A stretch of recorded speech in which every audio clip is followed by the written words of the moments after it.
Assalamualaikum warahmatullahi wabarakatuh. Perkenalkan, kami dari kelompok 3 mata kuliah Fisika Lingkungan dengan judul Pemberdayaan Masyarakat dengan mengandalkan maggot, ekobrik, dan ekoenzim dalam penanggulangan sampah.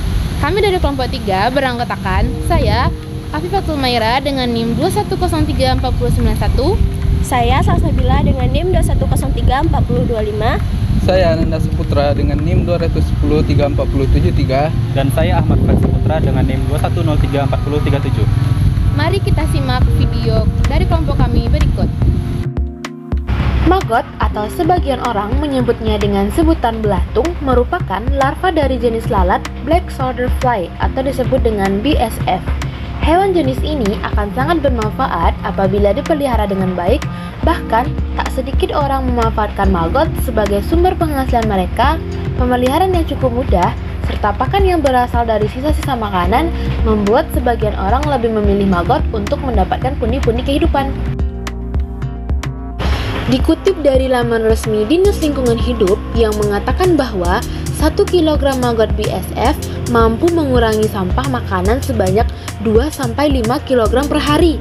Artinya, apabila masyarakat Indonesia, khususnya warga Sumatera Barat, dapat memanfaatkan maggot sebagai pengelola sampah makanan, ini akan menjadi kesempatan yang baik untuk dapat mengurangi sampah makanan yang dibuang begitu saja, sehingga dapat menjadi solusi dari pembuangan sampah sisa makanan. Yang kedua, maggot bisa dijadikan bahan pakan ternak. Alasan mengapa maggot BSF ini merupakan salah satu jenis hewan yang bisa dijadikan pakan ternak karena di dalam kandungan tersebut mengandung beberapa protein tinggi. Tentunya bagus untuk pertumbuhan beberapa hewan ternak seperti unggas atau bahkan ikan. Oleh sebab itu, keberadaan maggot ini merupakan pertimbangan menarik bagi warga yang memiliki beberapa hewan ternak. Pertimbangan tersebut bisa didasari oleh beberapa alternatif pakan ternak yang tidak mengandung beberapa bahan kimia dari produksi pada umumnya. Manfaat jangka panjang maggot BSF untuk kelestarian lingkungan. Yang pertama, maggot BSF mampu menjadi pengurai sampah.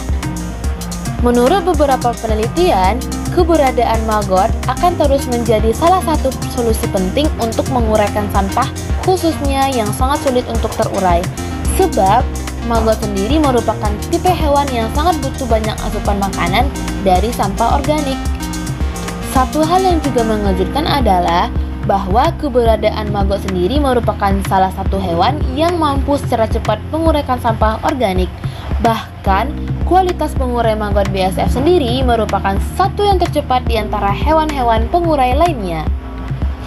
Semakin cepat uraian sampah di dalam jenis organik tersebut dilakukan, maka semakin besar juga kemungkinan kelestarian lingkungan bisa dijaga sejak dini.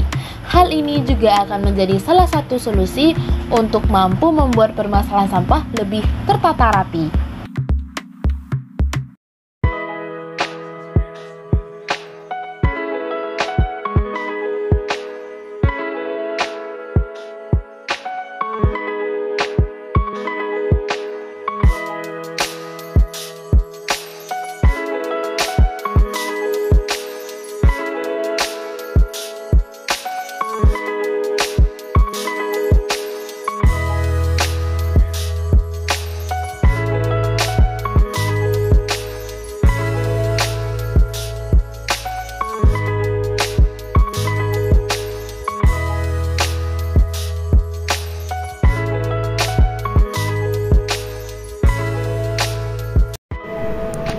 Sampah plastik adalah sampah yang paling dekat dengan masyarakat.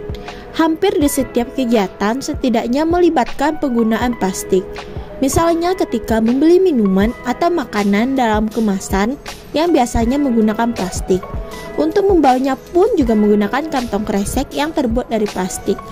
Hal tersebut adalah sebagian kecil contoh sehari-hari penggunaan plastik dalam kehidupan manusia. Kebiasaan yang menimbulkan tingginya angka plastik dikarenakan plastik tersebut hanya bersifat sekali pakai lalu dibuang. Telah banyak solusi daur ulang sampah plastik.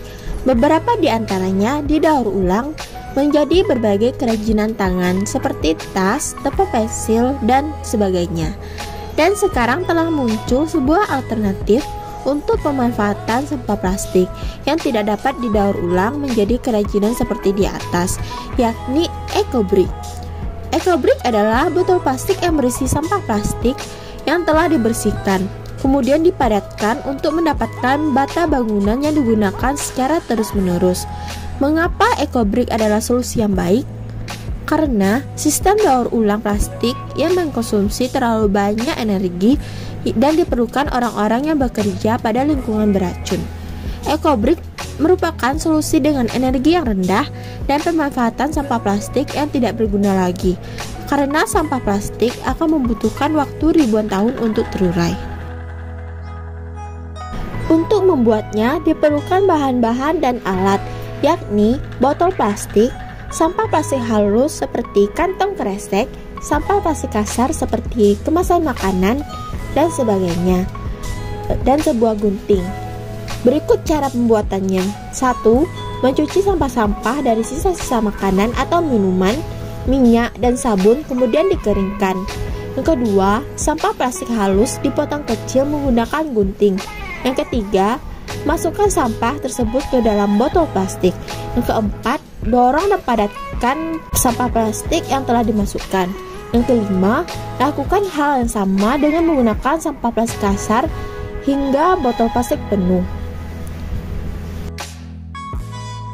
Dan jadilah EcoBrick dari sampah plastik. Bata plastik ini cukup kuat untuk dijadikan tempat duduk, dinding, dan fondasi bangunan lainnya. Penggunaan EcoBrick ini diharapkan menjadi solusi akan sampah plastik yang jumlahnya kian hari makin meningkat. Meskipun jumlah sampah tidak berkurang, EcoBrick tidak dapat mengurangi jumlah sampah. Namun, dengan membuat EcoBrick plastik bekas dapat diubah menjadi sesuatu benda yang lebih visioner, kata Russell Meyer yang merupakan bule penggagas pembuatan EcoBrick asal Kanada. Berikutnya adalah ekoenzim. Ekoenzim adalah cairan alami serbaguna yang merupakan hasil fermentasi dari gula, sisa buah atau sayuran, dan juga air.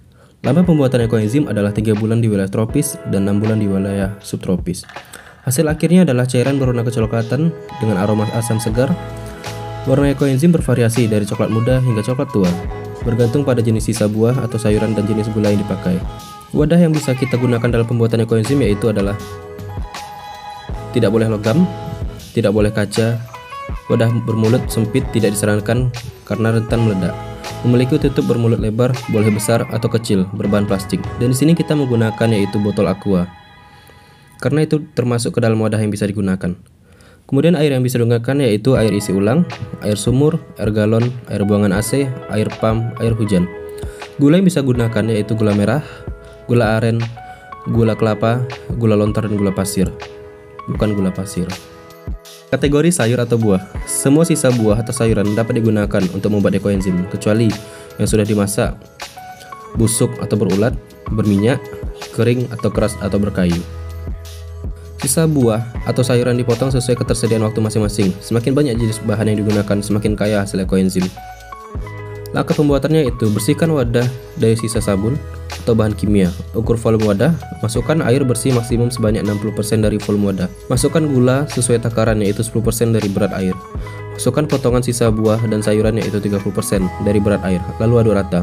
Tutup rapat sampai panen, beri label tanggal pembuatan dan tanggal panen. Catatan, tidak ada keharusan buka dan aduk. Tidak ada keharusan meremas BO. Pastikan wadah tertutup rapat. Setelah 90 hari, ekoenzim siap dipanen. Ada kemungkinan di permukaan muncul jamur putih halus. Jamur bisa dipisahkan dan dimanfaatkan. Ekoenzim bisa dipanen dengan cara disaring dan disimpan di wadah tertutup. Manfaat ekoenzim, salah satunya membersihkan saluran kloset. Dengan cara di blender halus, dituang ke kloset pada malam hari. Kemudian mengharumkan mobil dengan cara dikeringkan dan dimasukkan ke dalam tas kain kecil. Dan juga bisa untuk pupuk organik. Ekoenzim sebagai pembersih alami, pembersih lantai alami, pembersih rumah tangga alami, deterjen dan pelembut alami, karbol dan pembersih alami, sabun cair alami, membersihkan pestisida dan kuman pada sayur dan buah. Dan ekoenzim sebagai perawatan diri, yaitu sebagai pengganti odol atau pasta gigi, sebagai toner dan campuran krim wajah, Campurkan pada sampo dan sabun mandi, dan juga bisa digunakan untuk kumur-kumur. Dan kemudian ekoenzim sebagai kesehatan, yaitu sebagai kebersihan diri, detox, dan hand sanitizer. Ekoenzim sebagai pupuk. Di sini pemupukan dan pestisida diaplikasikan dengan perbandingan ekoenzim 1 mili air 1000 mili. Untuk pupuk langsung diaplikasikan di tanah. Untuk pestisida langsung diaplikasikan tempat yang terkena hama. Tujuan dari pembuatan ekoenzim yaitu menyelamatkan bumi dengan memanfaatkan sampah-sampah yang tidak terpakai dari sayuran dan buah-buahan.